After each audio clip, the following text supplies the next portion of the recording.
So this is ex post facto research design. This ex post facto means after the fact in literal terms, and in Latin, it translates to from a thing done afterward. Analyze its effect on a dependent variable without manipulating the independent variable. Again, this is not experimental. No, there will be no manipulation of the independent variable. Halimbawa, this is our example. Does early childhood education impact academic achievement in high school? Okay, may epekto ba yung merong childhood education sa academic achievement niya in high school?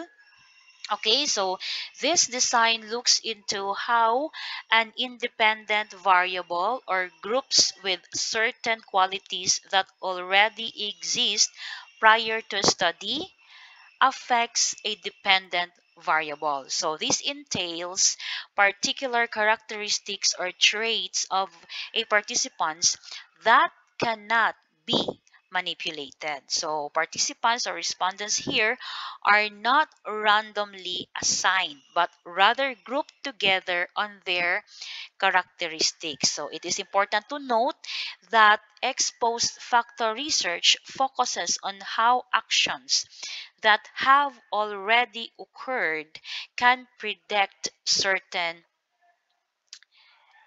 causes. Okay, so this investigate a possible relationship between previous events and the present condition.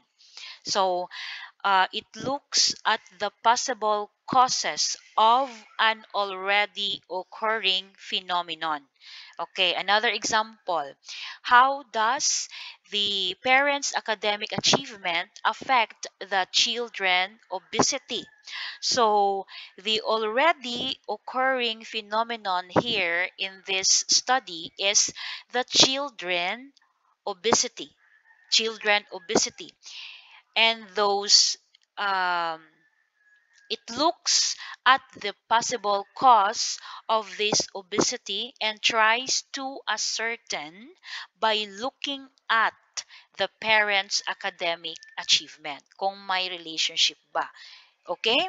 So that is ex post facto research design. Okay?